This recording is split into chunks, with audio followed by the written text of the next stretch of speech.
Mas que nós estamos aqui reunidos para darmos prosseguimento ao nosso estudo do reino messiânico.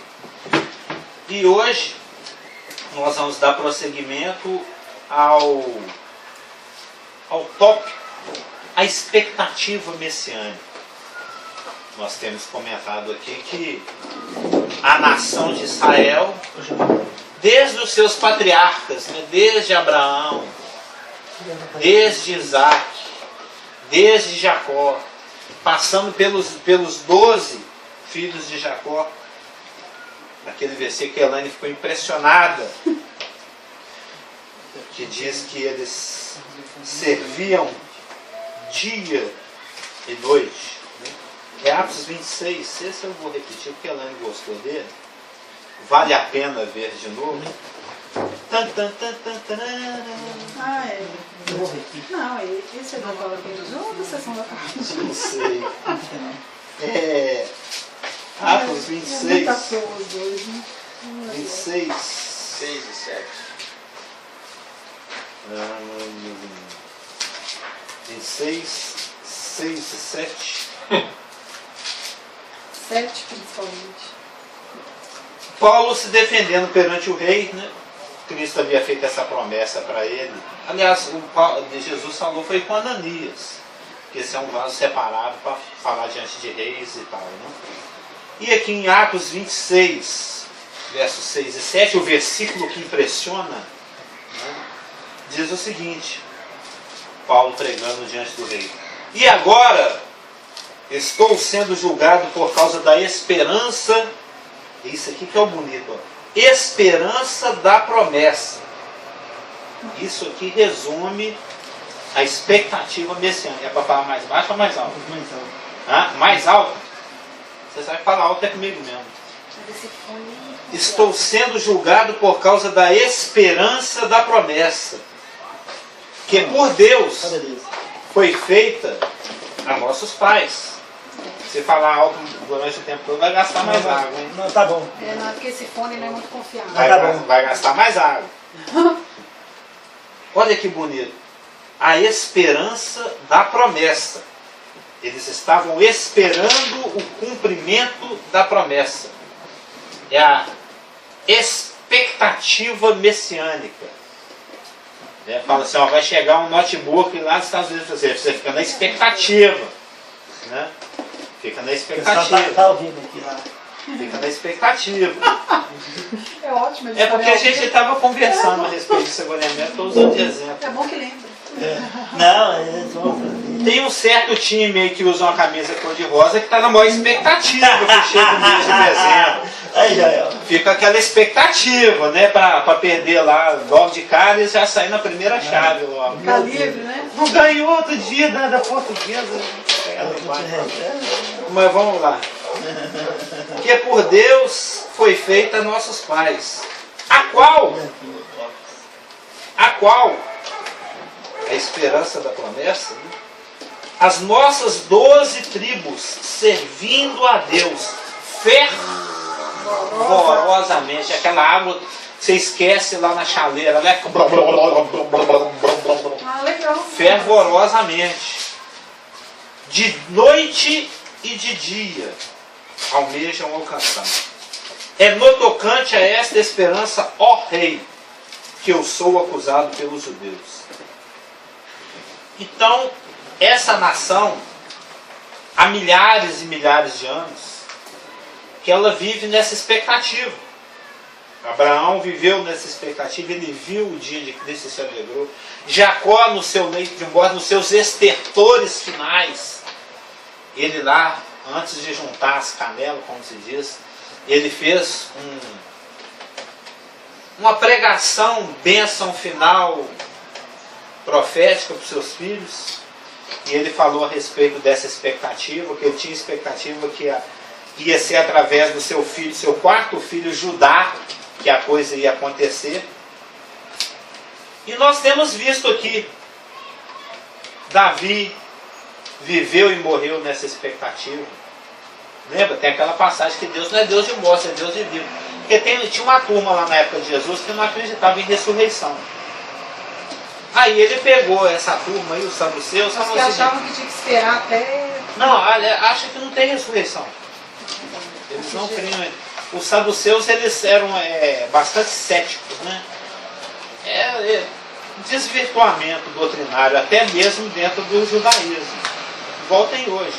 Tem um grupo aí também, que diz que é testemunha não sei de quê, que também não acredita que na eternidade da alma, crê que morreu, acabou. Que é só o justo que vai ser ressuscitado. Você sabe disso, né? Tem uma turma que diz que testemunhou alguma coisa, eu não sei o que é testemunhar, mas que crê num monte de coisa distorcida e tal. Tem uma outra turma aí do 6º, do 8º dia, eu não lembro, também, que distorce. Do 6º, do 8º é ótimo. Não, né? ontem eu fiquei até 2 horas da manhã. Pulou o 7º, Eu fiquei até 2 horas da manhã baixando uma apostila de escatologia adventista e o rapaz vai profundo no negócio. É bem convincente. Não, a turma dele deve aplaudir e achar que ele é o cara, o mestre, mas ele destrói a escatologia. Não considera a hermenêutica bíblica, deixa o contexto para lá, arruma o pós-texto e pega um texto para falar o que eles querem. Eu baixei só para ter um exemplo de como destruir o estudo das 70 semanas. É como destruir. Não, mas ele destrói bem destruído, ele baixa a marreta até virar pó mesmo. Depois eu até te passo. É até perigoso um recém-convertido isso, depois converte Quantas lá. páginas são o arquivo? São 9 capítulos e como não dava para dar o imprime em PDF, só pegava meia folha, depois a outra meia, aí eu fui dando Ctrl+C, Ctrl+V e colando no Word, virou um trem que a barra de deslizar ficou desse tamanhozinho, imenso. Eu dei Ctrl+C, Ctrl+V de meia-noite até 2 da manhã. Ctrl+C, Ctrl+V e aí Deve ser muitas páginas, né? são muitas páginas, são 9 capítulos. Mas eu acho interessante porque esse pessoal, ainda que teologicamente, escatologicamente, eles errem, mas existe a pesquisa histórica, a pesquisa em cima de questão de calendário judaico, que é útil. Eu vou lá, dou uma peneirada, tiro o que é bom, o resto eu jogo no lixo. Eu pego a parte mais a coisa mais, como é que eu diria? Científica não seria a melhor palavra, né? A questão mais literária, né? Não a interpretação. E a pesquisa mesmo. A pesquisa propriamente dita. Gerações e gerações de judeus, de israelitas, viveram e morreram nessa esperança. Abraão, Isaac, Jacó, os 12 patriarcas, Davi, Salomão. Depois, à medida que Israel ia se afastando do caminho, Deus mandava Isaías, vai lá, vê se você conserta esse pessoal. Aí vinha o Zacarias igual o boiadeiro, tentando voltar com a boiada para a trilha, né? Tentando fazer a galera voltar para o caminho. Uns voltavam, outros não queriam voltar, outros até batiam no boiadeiro. Os profetas ralaram muito.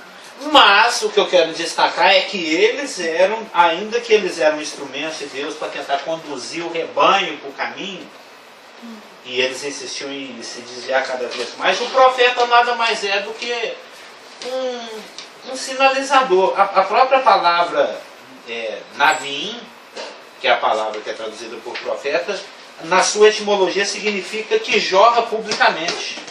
O objetivo deles era ser um semáforo mesmo, um show, algo que era exposto publicamente para poder chamar a atenção do povo e corrigir a conduta. Semáforo, gostei dessa. Tem profetas lá que Deus fala assim, vai lá e faz um buraco na sua parede e fica passando por esse buraco. Eu li isso hoje. O cara ia lá, fazia um buraco na parede e ficava passando no buraco. Ninguém notou, não. Foi passando de novo. Até alguém perguntou, o que você está fazendo? Eu falei, agora que você perguntou, isso aqui é igual os buracos que vai ter na parede de Jerusalém para o pessoal vazando na hora que o Nabucodonosor chegar. Parece coincidência, mas eu estava lendo essa história hoje, que Deus vai para Ezequiel, ó, você pega toda a sua roupa como se você estivesse partindo, fugindo, sendo exilado, arruma as malas, põe por fora do muro, e no pôr do sol, no final da tarde, você abre um buraco no muro e passa pelo buraco do muro. Eles eram show. E depois você volta de novo, e entra de novo e passa Fica pelo como buraco. pateta lá. Aí espera eles perguntar por que você está fazendo isso. Aí, quando eles te perguntar por que você está fazendo, você fala assim, assim vai acontecer, vocês vão ser exilados. Eu li isso hoje. De manhã. Eu li, tem muitos mesmo, mas me veio a lembrança agora, porque é isso que era a função, que ela falou ali que o profeta rala, ele ralava mesmo. O objetivo deles era exemplificar a coisa, ilustrar um teatro, eles eram atores mesmo, literalmente atores. Eles jogavam a mensagem. Faz uma loucura. Não, Isaías andou nu pra lá e pra cá, aconteceu um monte de coisa, é só ler os profetas. Teve outro que você pregou a respeito dele recentemente, vai lá casa com uma mulher lá daquela região lá, que não é muito bom de ir. E tem filho com ela, o Oséias, e por aí vai. E era melhor quando mandavam um ator do que quando mandavam uma coisa literal, né? Um monte de gafanhoto comia tudo. Agora vai lá, Joel, e explica por que eu mandei esses gafanhotos. Foi a pregação de ontem, o livro de Joel. Ontem, né, pastor Felipe? Às vezes Deus manda um terremoto, às vezes Deus manda uma gafanhotada também. Mas é melhor um cara ficar passando. Nós estamos falando a mesma língua. Interessante que ontem, um dos destaques me chamou a atenção na pregação dos gafanhotos, que tinham várias qualidades, né? Tinha o cortador, o migrador, o cortador, o destruidor. Era para fazer o serviço completo. Para você ter uma ideia do que é isso, seria como se fosse aqueles pentes que tem na máquina. Deus foi desbastando a coisa ao pouco. Primeiro passou máquina 4, ainda sobrou um pouquinho de cabelo. Passou máquina 3, o pessoal não acordou. Passou máquina 2, máquina 9, passa a máquina 0. Deixa nada lá. Eram os gafanhotos. Gafanhoto, máquina 0, gafanhoto, máquina 1. É o que come só a florzinha. O outro só. Por fim chega um que não deixa nada, só deixa a raiz. Não come a raizinha, não tem jeito. E semente, nada, era tudo murchou, tudo. Aí e a pregação dele foi: não é vestir roupa pano de saco, é rasgar o coração. Rasga o coração diante de Deus. Porque Joel, Isaías, Jeremias, Ezequiel, Daniel, Oséias, Joel, Amós, Obadias, Miqueias, Sofonias, Zacarias, todos eles eram israelitas. Cada um viveu no seu tempo. Entre o Davi, que é o primeiro profeta que eu estou citando aqui, que Davi era profeta, até o Zacarias foram 500 anos. Entre Davi, 1000 a.C., até Zacarias, 500 a.C., foram 500 anos buzinando. 500 anos anunciando. Na realidade, vou pegar o Malaquias, né? Entre Davi, 1000 a.C., até Malaquias, 400 a.C., foram 600 anos. 600 anos é muita coisa. 600. Para pensar na nossa história. Nós temos 500. O Brasil tem reles 513 anos. Estados Unidos não chega a ter 400. Vai fazer 400 agora em 2022, não é? 2012 ou 2022? Com o Mayflower raportou lá nas praias lá das 13 colônias. Vai fazer, Estados Unidos vai fazer 400 anos. Agora em 2012 ou 2022, eu não lembro agora. E o Brasil tem 513. Se você pensar bem, aquela tormenta que foi a Segunda Guerra Mundial, Hitler, Holocausto, Estados Unidos, os pracinha lá, brigando com os italianos, aquela coisa toda aconteceu tem o quê? 80 anos. Terminou em 45, 55, tem 70 anos. 70 anos. É muito pouca coisa. Até 100 e poucos anos atrás, 90% dessa tecnologia que a gente desfruta não existia. Não existia luz elétrica, não existia televisão, acho que nem rádio. Há 150 anos atrás, talvez tinha um rádio, nem sei. Agora eu não lembro do Marconi. Se você voltar 200 anos atrás, não tinha nada. Não tinha chuveiro, não tinha ventilador, não tinha aquele tablete, não tinha cables, cabo, webcam, não tinha nada. Olhe lá, sabonete. Quando eu visitava meus avós há 40 anos atrás lá, minha avó fazia sabonete com soda cáustica e mamona. Você já deve ter visto, lá na rua é tudo lamparina. Essa não é da minha geração, não. Se você voltar 400, 600 anos atrás, o Brasil nem existia. Então, 600 anos é muito tempo. Entre o ano 1000, na realidade, a expectativa messiânica vem desde Abraão, 2000 a.C. Passam-se 1.600 anos de revelações que vão se acumulando. Que Deus vai trazendo através de cada profeta. A coisa acelerou principalmente a partir da época de Davi, no ano 1000. No ano da época de Abraão, aproximadamente 1950, 2000 a.C., 1000 anos antes de Davi, uma coisa pingava aqui e ia colar. Né? Mas a coisa acelerou a partir de Davi. E entre Davi e Malaquias, nesses 600 anos, a revelação foi gigantesca. Foi acentuadíssima. Até não sei por que piscou aqui. Aonde abunda o pecado, superabunda a graça. Quanto mais Israel pecava e se afastava, e cavava cisterna, ruta que não retém água, abandonava o manancial de água, mais revelação Deus dava para ver se gerava expectativa, porque a fé vem pelo ouvir e ouvir a palavra de Deus. Então, quanto mais Israel pecava, mais superabundava a graça de Deus no sentido de conceder revelações, de trazer novas mensagens, de trazer mais detalhes daquilo que Deus tem para você. Olha, lá na frente, senhor, eu tenho o meu enviado, eu tenho um reino fantástico, maravilhoso, todo preparadinho para vocês. O leão não vai brigar com ninguém, a criança vai brincar com chocada da cascavel, vai ter leite, mel para todo mundo, uva do tamanho desse ventilador, o trem vai ser bom. E vocês ficam aí cavando cisterna que não retém. Você já viu essa ilustração? É séria, já? Nos 12 espias? Essa ilustração carregando um cacho de uva. Aquele caixão de uva gigante. É uma ilustração muito conhecida. Ou seja, vai ter abundância.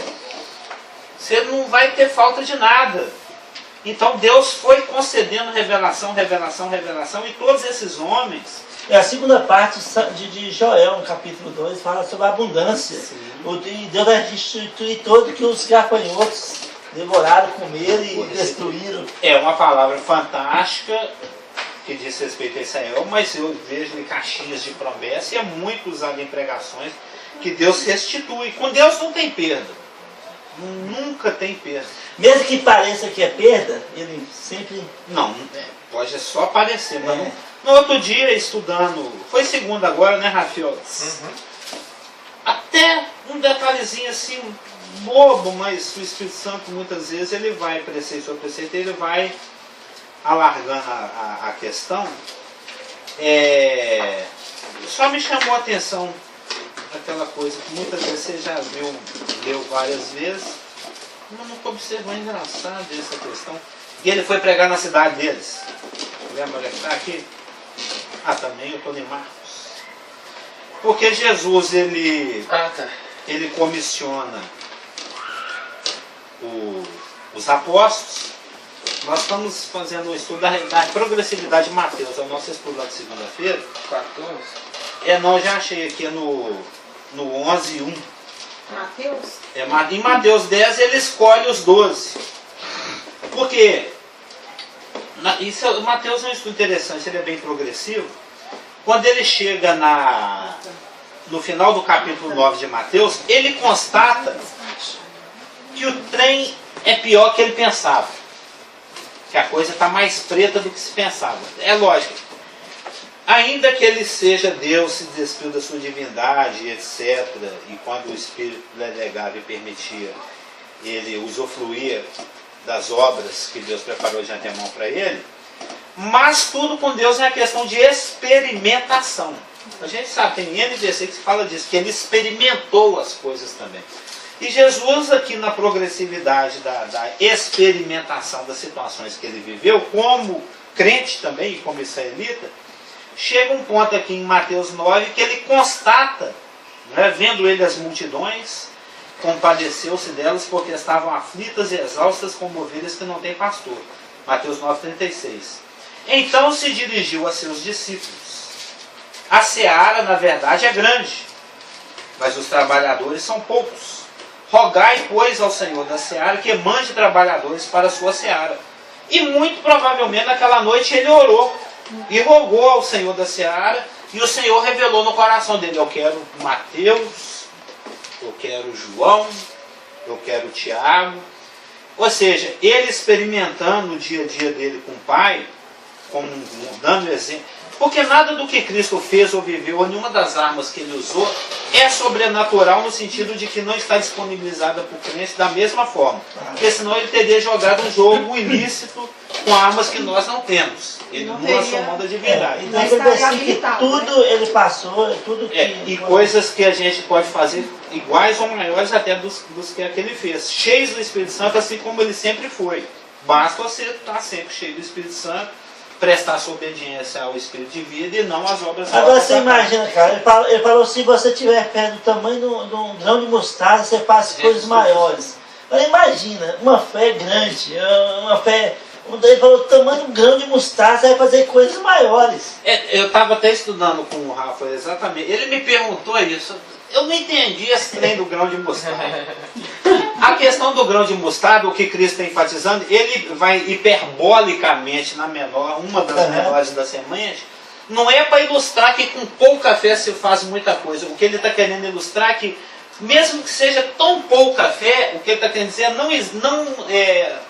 a condição aqui não é a quantidade de fé, é o ter ou não ter fé. Porque uma vez que você conheça a pessoa de quem você depende, que é Deus, e confie, tendo passado por muitas ou poucas coisas, o convívio é longo ou é curto, você tem muita fé, ou você é bully, é de pouca fé, não importa. O que importa é a presença da confiança na pessoa que fez a promessa. Que seja genuína. Exatamente, ele não está falando de quantidade ou tamanho, ele está falando de existência. Ele é taxativo, falar as mesmas coisas ou maiores do que essas. Porque ou seja, tudo que ele fez, ele fez como um homem cheio do Espírito. Ou seja, nós podemos fazer até maiores coisas do que ele fez. Ele falou. Se ele andou sobre a água, a gente planta bananeira sobre a água. Não tem que é só crer. E Deus quer que você faça isso. Outro dia eu até falei assim pro Rafa: e você vai fazer um blog? Aí ele me respondeu assim: se o Espírito Santo deixar. Eu falei: não é se o Espírito Santo deixar, é se o Espírito Santo mandar. É sutil. Mas tem diferença. Porque tem coisas que a gente quer que Deus deixe nos fazer, mas tem coisas, o que a gente tem que se importar é o que Deus quer que nós façamos. Não é o que eu estou pedindo licença para Deus deixar eu fazer. E às vezes o que Deus quer que você faça vai manifestar algo que as pessoas estão salvando, vão achar assim: mas como pode Deus querer isso? Olha só a pessoa, que direção que a pessoa está andando. Né? Essas são as vozes que você não pode ouvir. As coisas sobrenaturais, por isso que o homem natural não discerne as coisas espirituais. Sempre vai ter um que vai falar assim: mestre, tem dó de ti mesmo, você tá doido, você vai pra cruz. Sempre vai ter um. Pois é. Um Eliú, um Bildade, um Sofá, aqueles caras lá do Jó lá. Sempre vai ter um palpiteiro. Sempre vai ter um palpiteiro. Você não pode dar ouvido pro palpiteiro. Buscar no Senhor conselho de sabedoria, na multidão de conselhos, é uma coisa, mas ouvir palpite. E às vezes, por isso, se você tem convicção em algo, uma direção que Deus está te dando, mesmo que todos estão dizendo contrário à sua volta, você tem que ser perseverante em fazer o que está fazendo, porque é Deus que está mandando. Convicção, uma fé gera convicção, e quando você está convicto de algo que Deus falou com você, com a sua palavra, e gerou fé no seu coração, então você não pode parar, você não pode desistir, você não tem que continuar percebendo, mesmo que as pessoas ao seu lado estão te questionando o tempo todo, mas não, você sabe que você vai ter pessoas ao seu lado, você sabe o que Deus está falando para você, e você vai perseverar, você não pode desistir, você não pode parar. Passou por muitas situações assim. Então observa, ele constata a necessidade de implementação, você essa palavra. Implementação. Vou precisar dela lá no nosso estudo. Anota. Implementação. Depois eu vou esquecer. Ele notou, lá para a nossa digitalização, implementação. Ele notou a necessidade de implementação, ou seja, a coisa está pior do que eu pensava, como se diz, né? Eu estou aqui pregando, malhando em ferro frio, e quanto mais eu socorro, mais tem para socorrer. Eu preciso de um time maior. Aí ele convoca os 12, no Mateus 10, de 1 a 4. Aí ele dá instruções para esses 12. Fala, o negócio vai funcionar assim, assim, assado. Vai ter problema, eu não vou dizer para você que não vai ter problema não. Eles vão até matar vocês. Vão perseguir, vai ter gente que vai achar até que está fazendo serviço para Deus quando perseguir e matar vocês.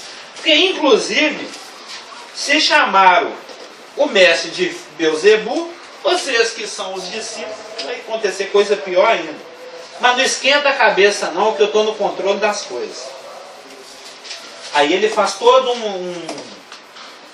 um cursinho intensivo, ele dá as instruções, aqui do 10:5 até lá no 10:42. Aí quando chega no 11:1, eu achei interessante, foi esse aqui que o Espírito Santo me remou, né? Ora, tendo acabado Jesus de dar estas instruções a seus 12 discípulos, partiu dali a ensinar e a pregar, é isso aqui que gritou, nas cidades deles. Nas cidades deles, ou seja, enquanto você cuida da obra de Deus, eu cuido das suas coisas. Aí me pescou aquele outro versículo que fala assim, olha, não tem ninguém que tenha deixado pai, mãe, irmãos, eu não vou dar 100 vezes mais. E assim, de gorjeta ainda a vida é eterna. Lá do outro lado. Ou seja, é só para ilustrar a questão de com Deus não tem perda.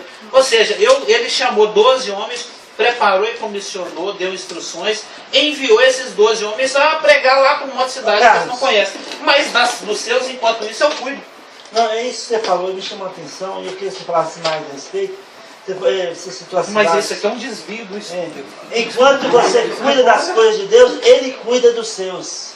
Dos seus e das suas. Inclui sua família, da sua. É tudo. Isso é muito bom, profundo. Isso é bom. É fresquinho, né? De não, porque muitas vezes a gente é uma das maiores desculpas, e mais na frente tem essas desculpas. Sim. Alguns que eles chamam pelo caminho que falam, não, deixa eu enterrar meu pai e minha mãe.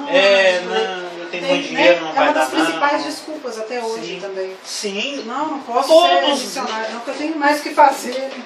Isso é muito natural nosso. Nós temos o maior medo de depender. Eu acho que hoje você está bem desviado do assunto. Você está bem ungido comigo, especialmente comigo, com as coisas que eu estou pensando e falando esses dias com relação à palavra de Deus. Assim, não é coincidência. Não. Porque hoje você nem estava comigo, nem a Elaine sabe que eu estudei sobre essas coisas hoje. Desde o domingo que eu não te vi, você nem me liga. É interessante. Nem sabe se eu estou caído no abismo, a me puxar com a bengala. E nem no culto onde você estava. Não, mas como é que fala? Se precisar de ajuda, eu balo. A ovelha bale, né? Estamos falando a mesma língua. Amém. Né? Isso é muito importante. Mas voltando aqui para a nossa vereda, endireitai as veredas, eu estou impressionado com Isaías 40. Homens que viveram ao longo desses 6 séculos, ministrando para a nação, recebendo revelações cada vez mais detalhadas, mais precisas a respeito daquilo que eles estavam em expectativa, dessa promessa, desse reino, de todo esse conjunto de coisas boas que Deus tem preparado para o seu povo. E eles foram trazendo revelações a respeito da espiritualidade, a respeito da certeza da posse da terra, a respeito de que ele tomaria vingança dos inimigos ao redor e depois ia colocá-los em paz com seus inimigos. A gente viu um monte aí, né, Elaine? Que a coisa ia ser bonita, magnificente, alegre, espiritual, justa, imparcial, gloriosa, majestosa, que esse Messias ia ser irresistível, formoso, alegre, bem-humorado, até eu falei disso. Ele é boas gargalhadas acontecerão lá no reino. Você tem uma coisa que eu gosto, é de pastor bem-humorado. Nós já tivemos alguns. O pastor Stevens mesmo, ele gostava de quebrar gelo. Né? Ele preparava a plateia sempre contando uma coisinha leve, assim. Porque isso faz parte da homilética, da pedagogia, do discursar. Você chega, o Espírito revela, a galera aí tá meio tensa, eles estão com medo de apanhar. Você solta uma coisinha leve, faz a galera gargalhar. Tal. Isso é coisa da apologética. Você faz Apolo é a defesa da fé, a apologética da homilética, da pregação. E eu creio que isso vai acontecer no milênio. Jesus, ele não pensa que ele seja sisudo. Não é? O Espírito Santo, ele é cheio do Espírito. Uma das características do fruto do Espírito é a alegria. Não tem aquela musiquinha, a alegria do Senhor, a nossa força é não podia até cantar ela. tem muita coisa que não dá umas gargalhadas lá. Você conhece essa?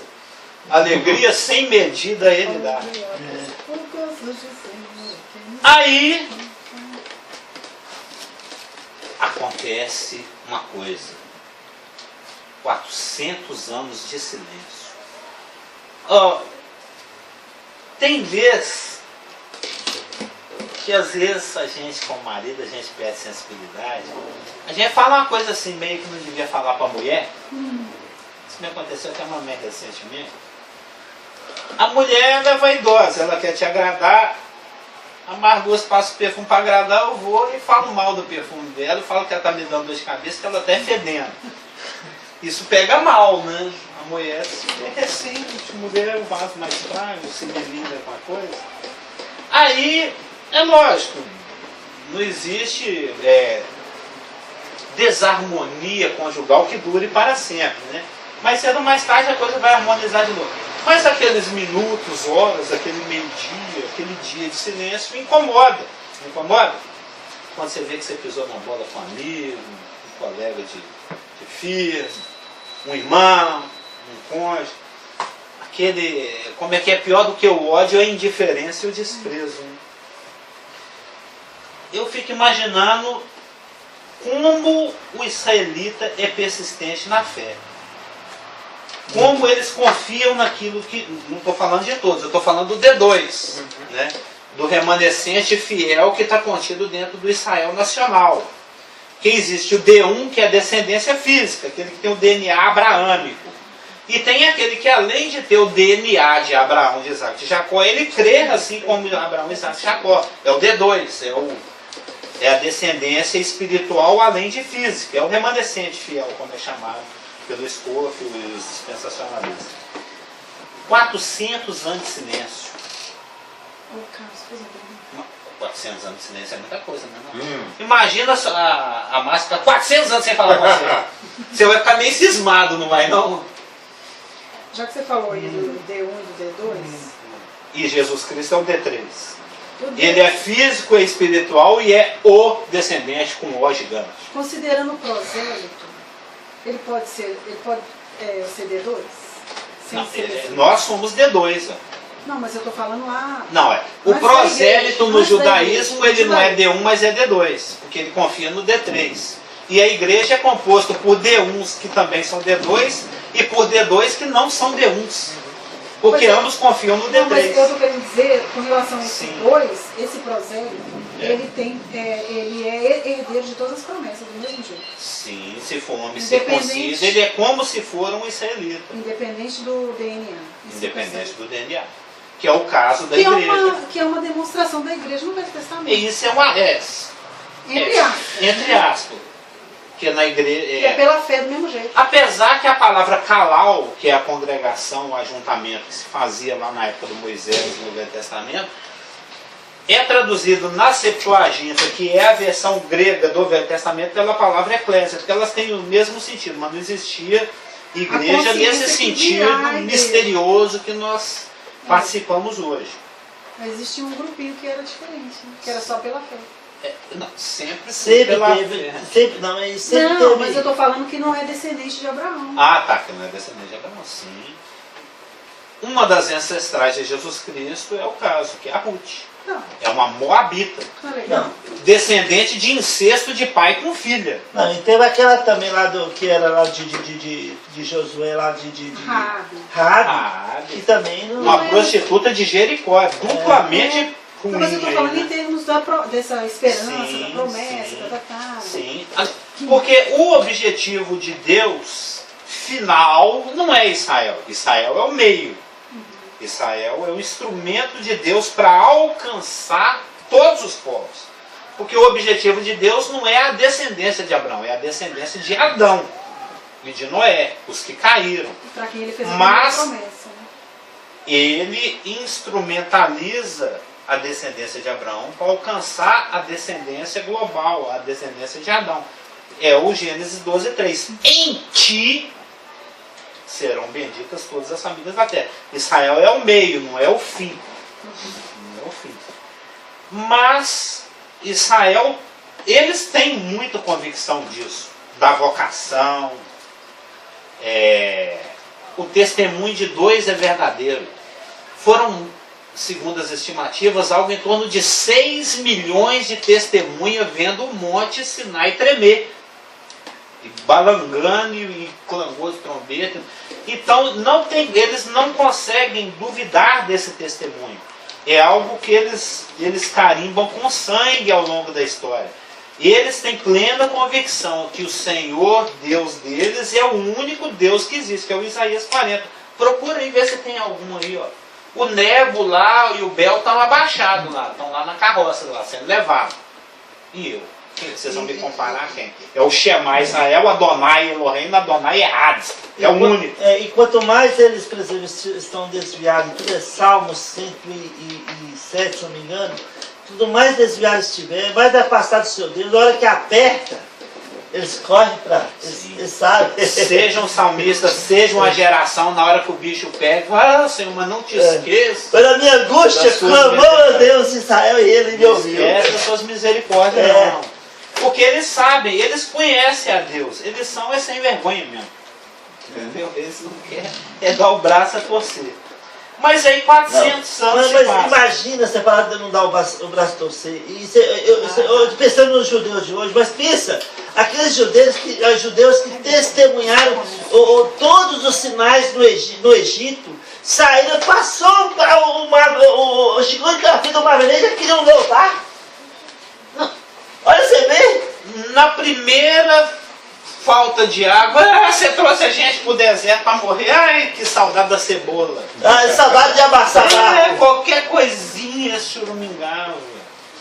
Isso é típico para nós também. A gente tem um Deus que é vivo, que mais do que já provou a confiabilidade dele.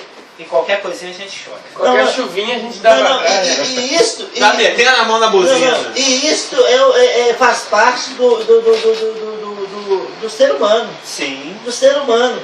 Né? Que ele ama e quer resgatar. Exatamente. No seu comportamento. E isso expressa tão grande o amor de Deus para com o ser humano.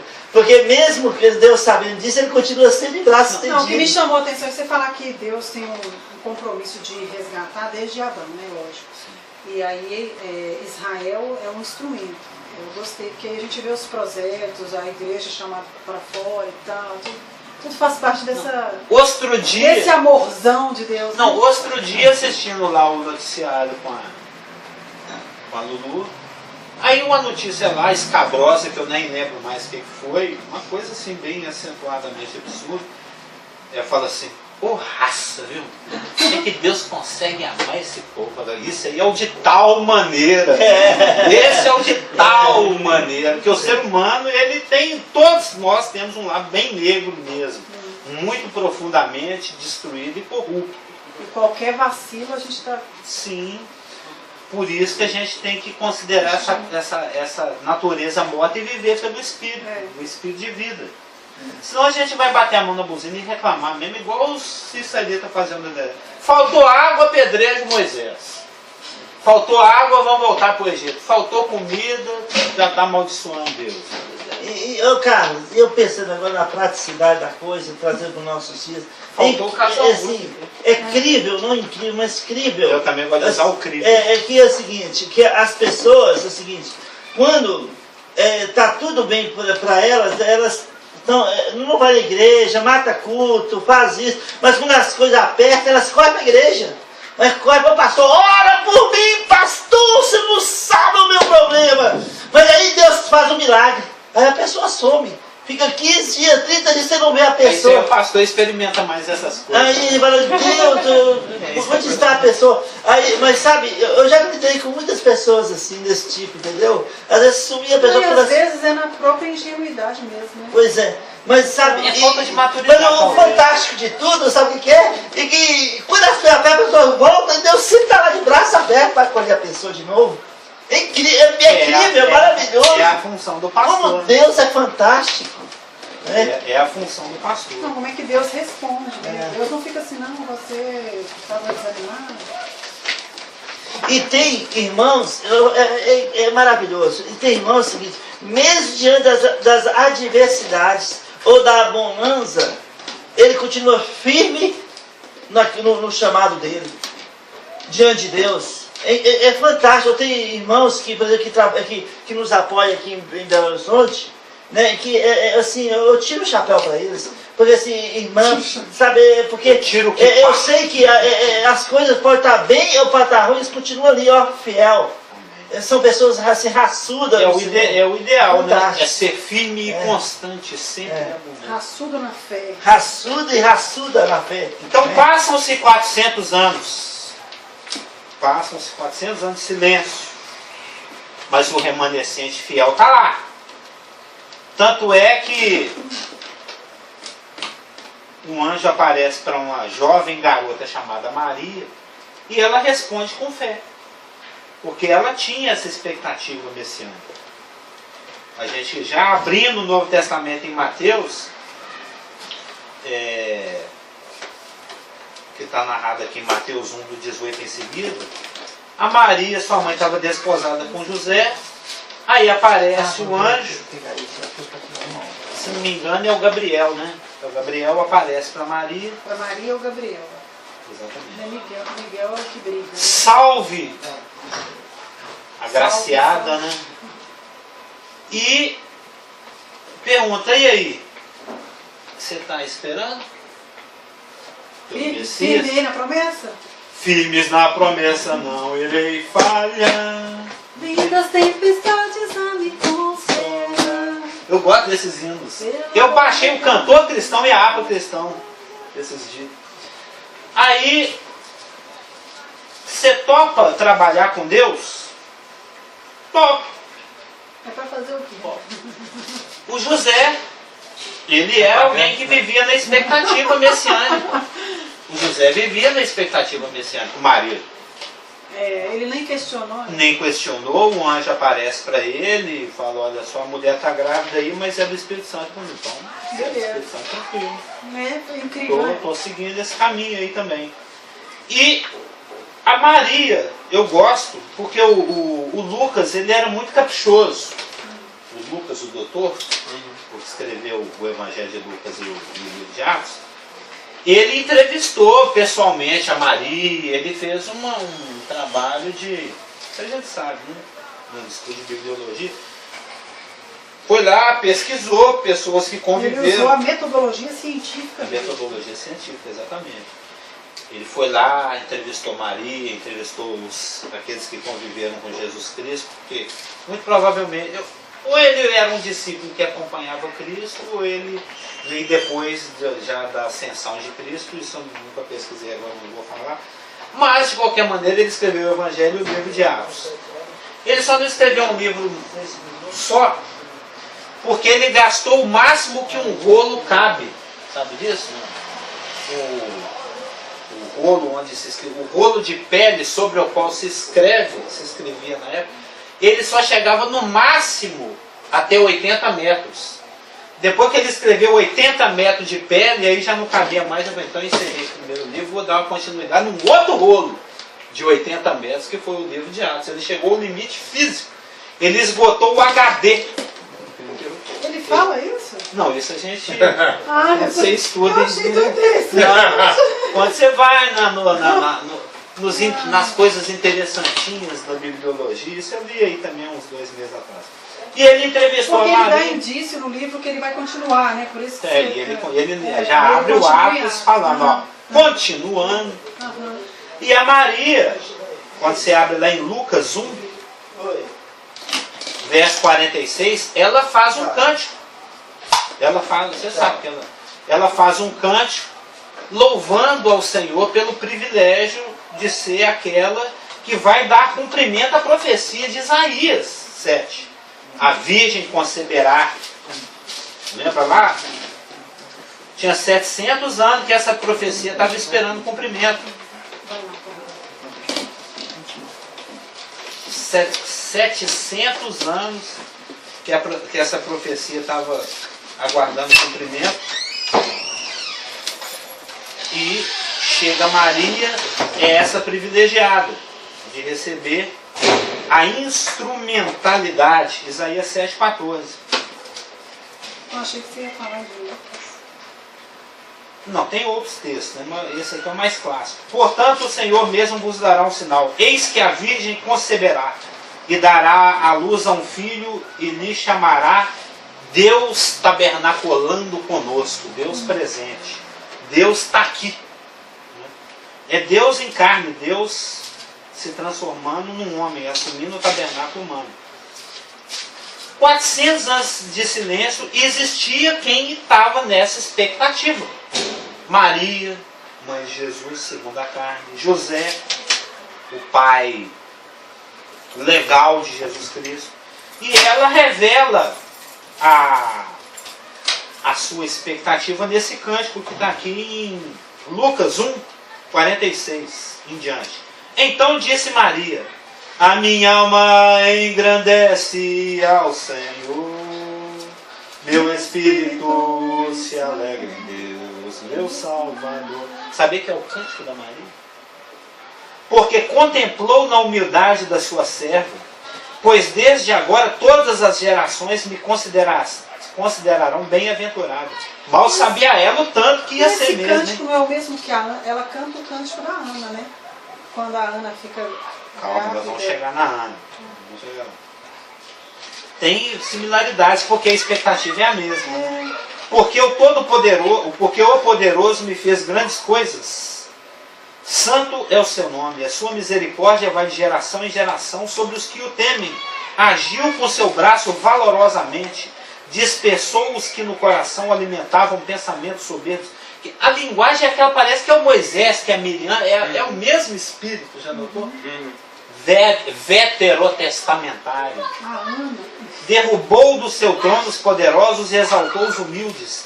Encheu de bens os famintos e despediu vazios ricos. Amparou Israel, seu servo, a fim de lembrar-se, 400 anos de silêncio, da sua misericórdia, a favor de Abraão e de sua descendência para sempre, como prometera aos nossos pais. Está vendo que é uma linguagem de expectativa, de quem está esperando, de quem aguarda, de quem está ali na fita. Aí você vai aqui no mesmo Lucas, no versículo 68 a 78. Que chique olhar por esse lado, né? A Maria... Ela sabia que estava acontecendo. Ela sabia que estava acontecendo. Falou, nossa, aquilo que nós estamos esperando tem 2000 anos vai acontecer. É através de mim que Deus vai dar o cumprimento do que Ele falou há 700 anos atrás. A Virgem vai conceber. Porque você lembra do papo dela com o anjo. Você vai... já tem um ente querido para ser gerado aí no seu ventre, e o nome dele vai ser salvação, porque ele vai salvar o seu povo dos seus pecados, dos pecados deles. E ela fala, mas como é que é isso, sendo que eu não conheço homem algum? Né? Eu sou virgem. Isaías, está lá no rolo do Isaías. Você é aquela. 700 anos atrás foi dito de você. E ela, como remanescente fiel, ainda que tenha havido 400 anos de silêncio, ela estava lá esperando. O marido dela, noivo dela, também estava esperando. A irmã dela e o cunhado dela também estavam nessa fila, estava lá, da tribo de Judá, esperando. Tanto é que quando você vai, o Zacarias já foi outra história, né? Na reunião de famílias eles deviam conversar sobre essa esperança. João Batista e Jesus Cristo eram primos. Aquela coisa, né? O Zacarias foi uma história diferente. A Sara riu, ficou por isso mesmo. O Zacarias foi dar uma duvidadinha e ficou mudo. Conhece a história do Zacarias? Porque a Sara não duvidou. Ela riu porque ela achou engraçado, mas ela não achou duvidou. engraçado. O Zacarias Deus fala que ela creu. O Zacarias pode, se a gente for colocar na linguagem de hoje, fala assim, ó, a sua véia, no bom sentido, né? Porque ela era véia mesmo, a Isabela. Vai ter neném. Ele deve ter falado assim com ele. Fala sério, velho. Fala sério. Você acha que eu tô brincando? Você só vai voltar a falar no dia que o menino nascer. Ele ficou muitos meses sem falar. E no dia que ele nasceu, aí a boca dele soltou. Aí ele falou. Isso está lá em Lucas 11:67. Zacarias, seu pai, cheio do Espírito Santo, profetizou dizendo: bendito seja o Senhor, Deus de Israel, porque visitou e redimiu o seu povo. Observa que eles, além de ter essa expectativa, essa esperança do cumprimento desse monte de coisa que está prometido, desde a época de Davi, desde a época de Abraão, eles sabem, a coisa agora está acontecendo. Deus visitou o seu povo. Ele está aí, ó, a coisa agora está acontecendo. Verso 69. E nos suscitou plena e poderosa salvação na casa de Davi, seu servo, de acordo com inúmeras profecias que nós vamos estudar. Como prometera desde a antiguidade. Aquele versículo que a Elaine fica impressionada. Os patriarcas serviram fervorosamente de dia e de noite nessa esperança. Porque desde a antiguidade está prometido por boca dos seus santos profetas, Isaías, Jeremias, Ezequiel, Israel, Amós, Obadias, João, Miqueias, Malaquias, Davi, todo mundo, para nos libertar dos nossos inimigos. Está vendo como é que o pessoal era bem instruído, senhor? Eles eram muito bem instruídos. Sim, e isso fazia parte das exigências da lei. Não, e o menino, instruir o menino no caminho, na escola. Mas não era só o rapazinho que ia, que tinha isso. A mocinha era instruída também, Sim, mas em casa. Mas ela tinha muita noção. Sim, ela era muito ela era instruída pelas mães, as esposas eram instruídas pelos... Os maridos frequentavam lá as escolas, as sinagogas, etc. Os maridos instruíam as esposas instruíam as crianças pequenas, em especial as meninas, porque os meninos iam na sinagoga. Então, e depois era responsabilidade do marido continuar a doutrinação judaica. Como é que era bem isso? Todo mundo era bem antenadão. Mas era uma matéria de suma importância. Né? Não, pois é, mas no meio ali daquele silêncio de 400 anos, essas coisas iam se perdendo. Eles perpetuaram. Eles mantiveram isso. Sim, né? nesse período teve o Antíoco Epifânio, teve lá o Hanukkah, teve o rapaz que tentou destruir tudo lá e imolou cobra. E eles se revoltaram, os macabeus. O judeu sempre foi assim. Por isso que a gente pode crer na preservação das escrituras, ainda que elas tenham sido escritas por muito tempo e por muitos autores em vários lugares, por causa do zelo desse povo. Ele é muito zeloso, porque eles têm noção do que, com quem que eles estão lidando, que Deus é esse Deus com quem eles estão convivendo, e qual é a vocação e o que é a responsabilidade deles. Por isso que eles levam a coisa a sério. Levam tão a sério que rejeitaram a Jesus Cristo. Porque ele não parecia se enquadrar nos proformes. Não era compatível. É aquilo que a gente está estudando. Ele entrou em desacordo com a religiosidade e a tradição deles, que infelizmente foi acrescentada. Uma pergunta. Ela complicando isso. Não, é porque você falou aí da compatibilidade com o ensino. Ele era incompatível. E aí eu já pensei no seguinte. A Maria, ele mostrou uma desconformidade. A Maria... Ou é inconformidade? Aquela galera ali da família da Isabel e do Zacarias, aquela turma ali, será que eles tinham a instrução desse grupo aí que achou incompatível? Porque o que eu penso é o seguinte, que eles tinham uma instrução fervorosa, íntima, doméstica, tão intensa, que eles deviam até ter uma certa, não aversão, mas inconformidade com ou em que ensinava na sinagoga por achar que estavam mais cheios de... Aquela palavra que a gente Você está usa. falando dos humildes ou dos líderes? Você viu que a Maria falou Dos tudo no humildes. cântico dela, né? Dos- O e ela humilde falou dos exaltado arrogantes, e ela os falou- arrogantes são despedidos de bolso vazio. Esses arrogantes, que você acha que ela está se referindo a essa liderança? Muito provavelmente. Que tinha essa lista extra dos zelos por áreas empinadas. E eles gostavam do aplauso. do Exato. louvor. Então, assim, dentro da A gente da sabe sinagoga- quem nos governa, né? Exato. Dentro da sinagoga tinha os O outro lá secretários. falou que não sabe de nada, mas a gente sabe que ele sabe. Só falta ele lá no xadrez, né? Eu não citei o nome. Alguém que falou que não sabia. Pois é. Ô Carlos, porque aí me faz pensar o seguinte, a Maria, a família dela tinha uma ótima instrução, e eles tinham uma instrução tão boa que eles até discerniam a diferença do arrogante e do soberbo. Então Sim. ela fala. Então ela fala dessa liderança, ela sabe que o que eles estão ensinando lá na frente é além do que a palavra de Deus manda, e ela foi sensível ao que estava sendo instruído e sabia o que ia acontecer. Não é interessante olhar por isso? É Porque ela interessante. mesma fala dos arrogantes. Sim. Mas o fato só consumou depois que ele ressuscitou. Que fala. O fato de que ele era o Messias. Não, mas eles já criam nisso Não, ao mas longo eles já da- tinham essa convicção. Ela já Tiago tinha. e Judas, por exemplo. Ah, tá, os irmãos dele. Ah, mas estava no dentro dessa patota No aí. caso dos irmãos deles, demoraram a cair. Um pouquinho. Sim. Sempre E era é um uma grupo seleto minoria. ali da fé, o E Elias remanescente. fazia parte do Era um remanescente. remanescente ali, ó. Sim, sempre foi, sempre será e é minoria. O Elias mesmo, ele falou, Deus, acabou o creme cracker, eu sou a última bolacha. Ô, seu bobão, Tem mais 70 ali. você tá achando que é o último creme cracker do pacotinho? Aí Deus abriu o caminhão baú, assim, um tanto de caixa de creme cracker guardado e escondido aqui. Ainda tem 7.000 joelhos que não...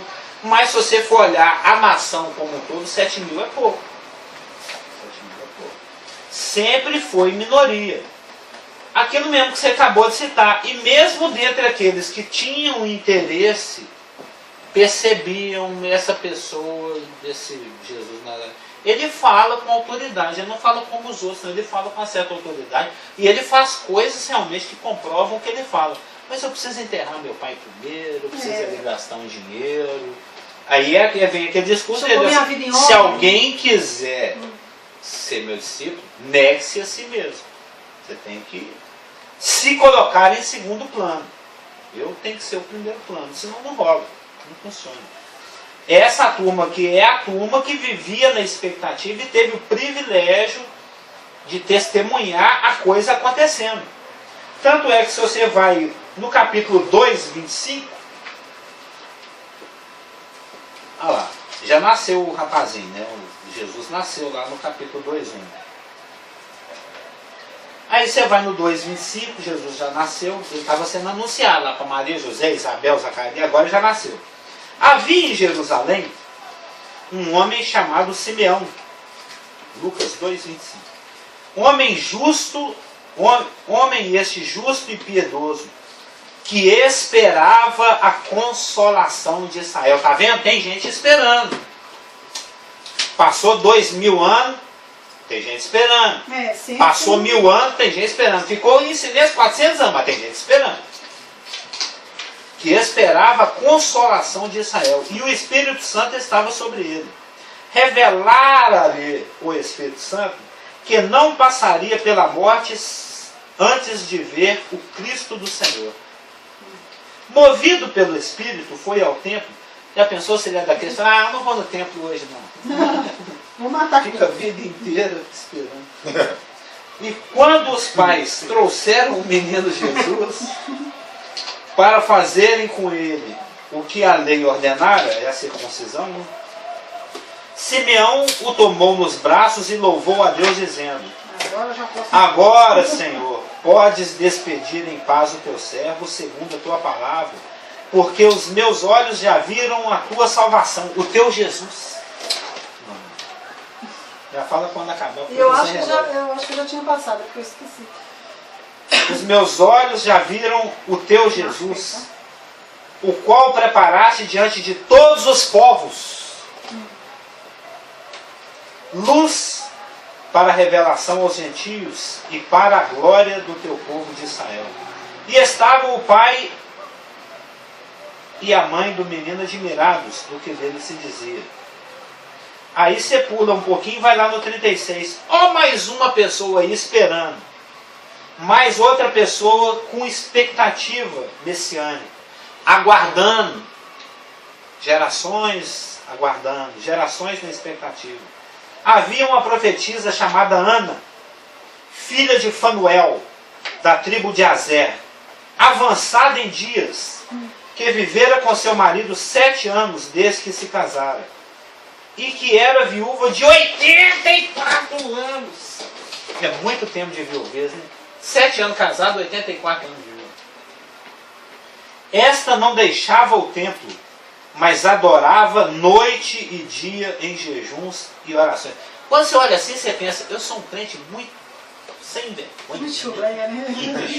Quando você vê uns Daniel, umas Ana, uns pessoal assim, você fica até com um complexo de inferioridade espiritual. Você é um crente muito gracioso.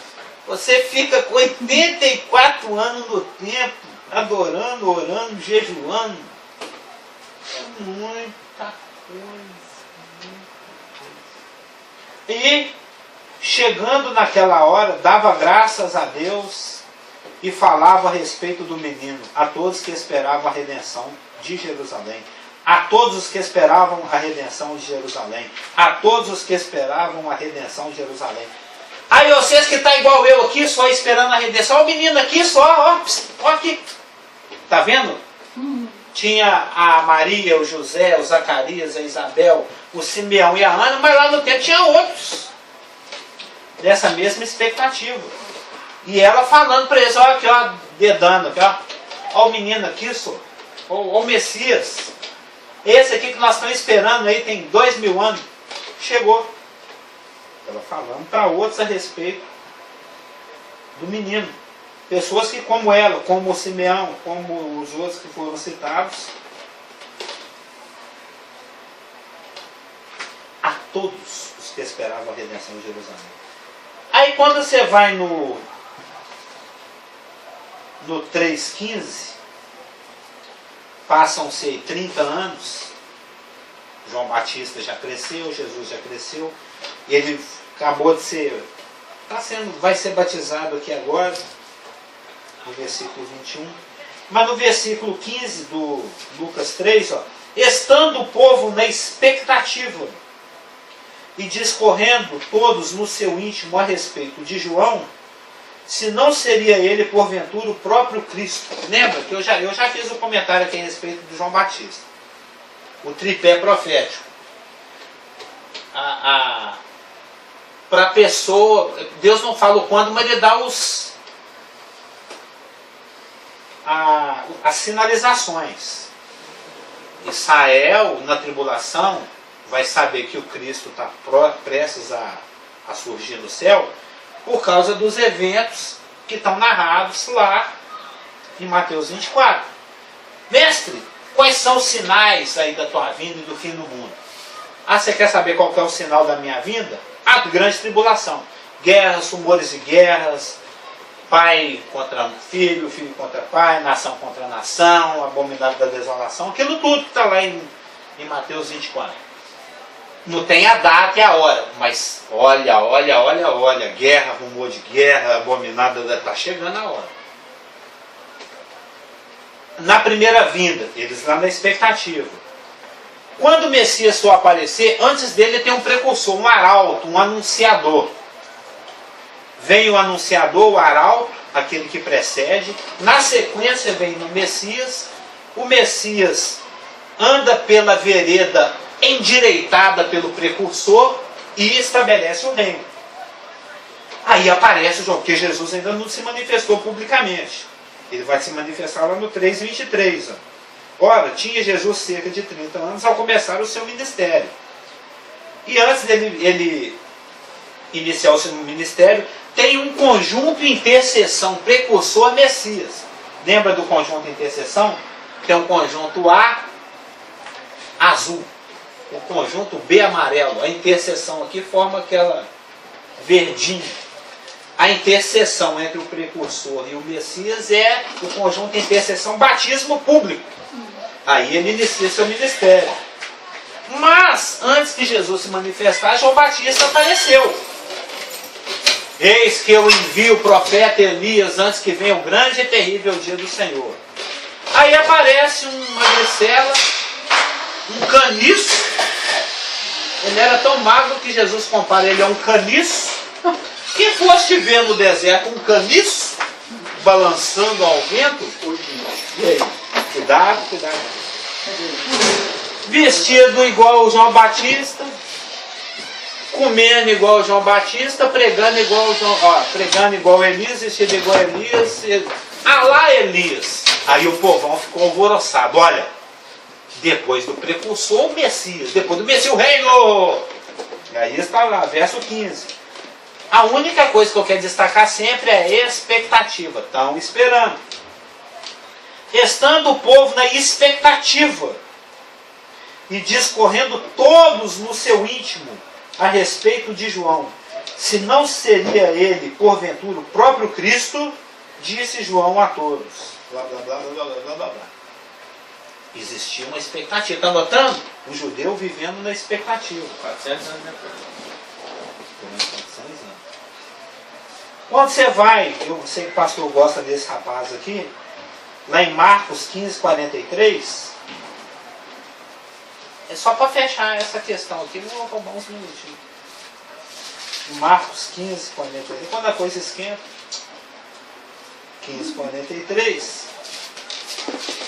nós temos um rapaz aqui que eu sei que o pastor gosta dele, que ele já citou ele várias vezes.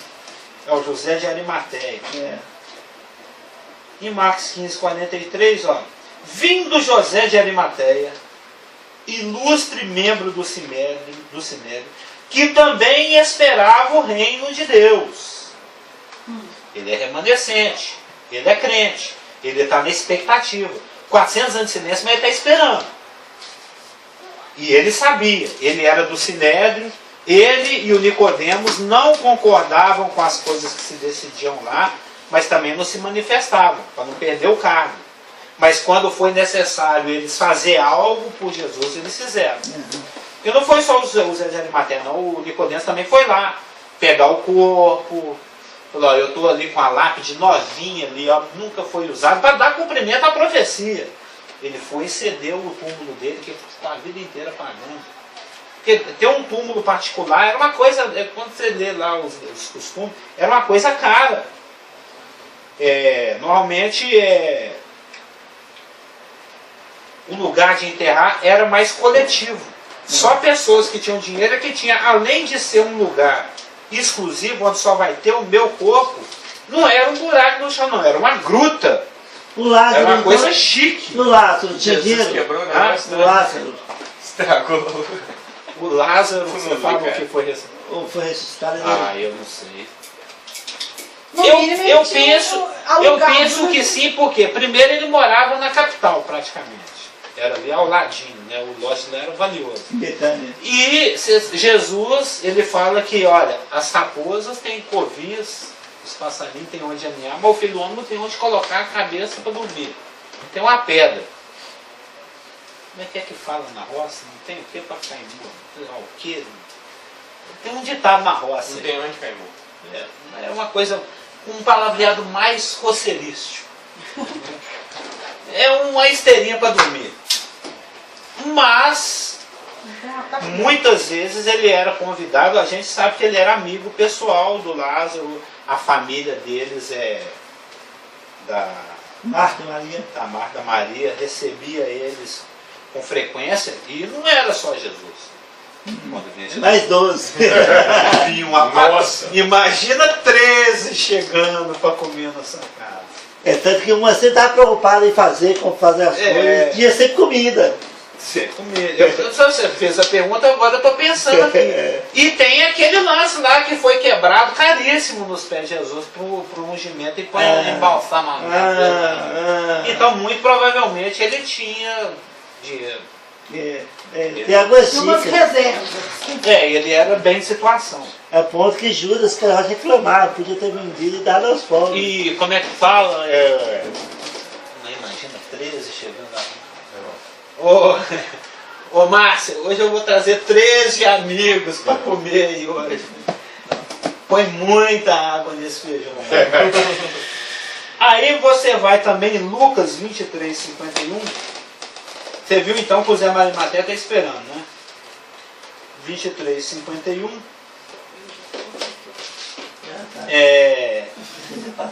50, 51. E eis que certo homem chamado José, membro do Sinédrio, homem bom e justo, que não tinha concordado com o desígnio e ação dos outros, aquilo que eu estava comentando, natural de Arimateia, cidade dos judeus, e que esperava o reino de Deus.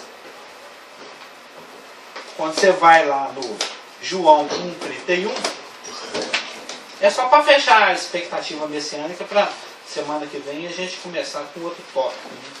Que esse era para ter sido falado em uma preleção, já está na terceira. João 1,31.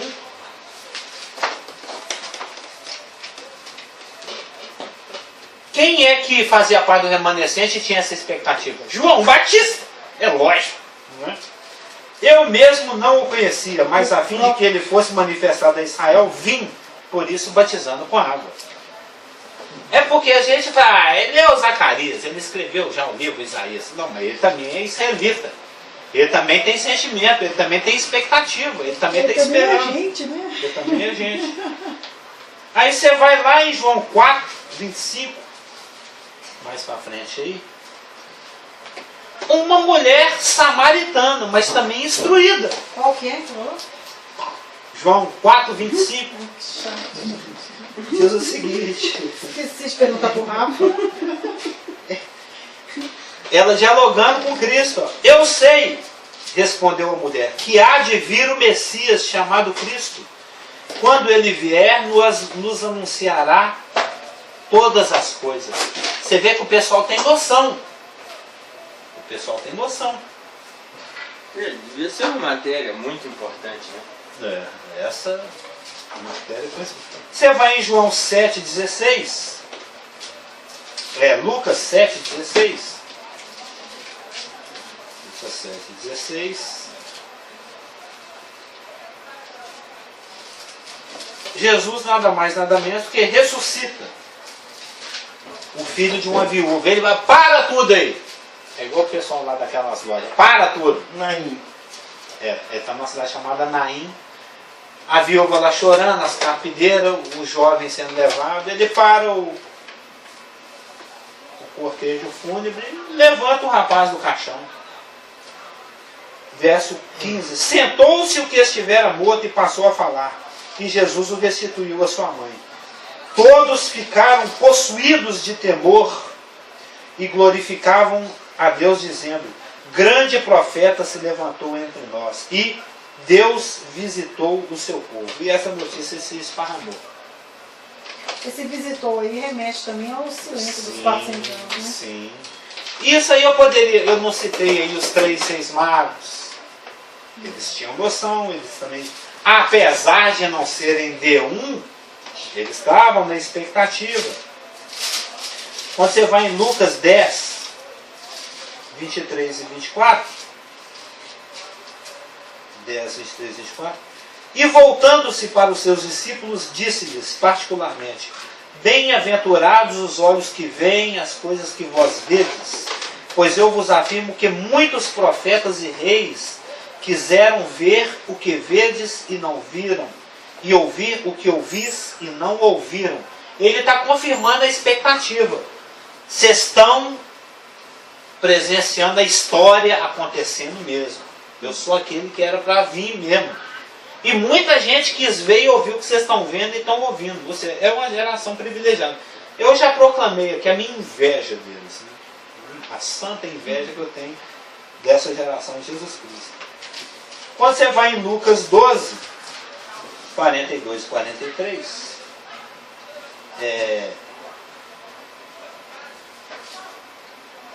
está rolando uma parábola e disse o Senhor respondendo a Pedro. Ele pergunta no 41. Então Pedro perguntou: Senhor, proferes esta parábola para nós ou também para todos? Disse o Senhor: Quem é, pois, o mordomo fiel e prudente, a quem o Senhor confiará os seus conservos para dar-lhes o sustento a seu campo? Bem-aventurado aquele servo a quem seu Senhor, quando vier, achar fazendo assim.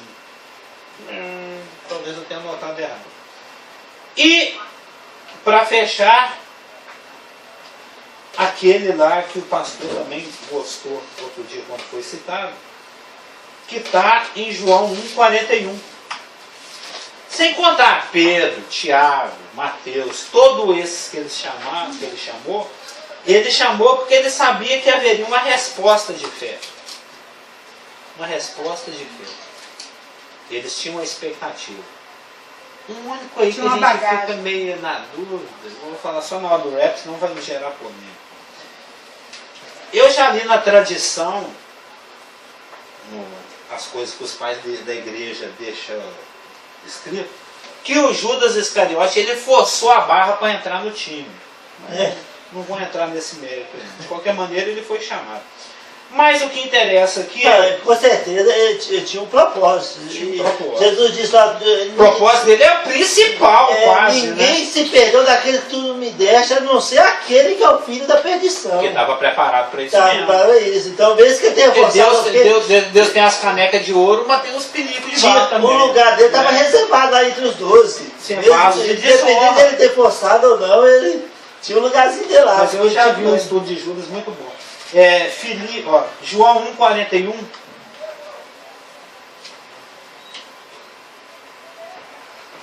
No 40, né? Era André, o irmão de Simão Pedro, um dos dois que tinham ouvido o testemunho de João e seguido Jesus. Ele achou primeiro o seu próprio irmão, Simão, a quem disse: achamos o Messias. Achamos. É tipo caçar o tesouro, né? É ele aí. A fantástica fábrica de chocolate. Caça o tesouro, aquelas brincadeiras de fazer acampamento. Não, mas você assistiu a fantástica fábrica de chocolate que acha o cocô dourado? Wonka. Eu assisti esse filme há uns 50 anos atrás. E o levou a Jesus. Olhando Jesus para ele, disse: tu és Simão, filho de João. Tu serás chamado Cefas, a quem quer dizer Pedro. Ele já foi respondendo com fé. E no 49, um pouquinho mais na frente aí, então exclamou Natanael: mestre, tu és o Filho de Deus, tu és o Rei de Israel.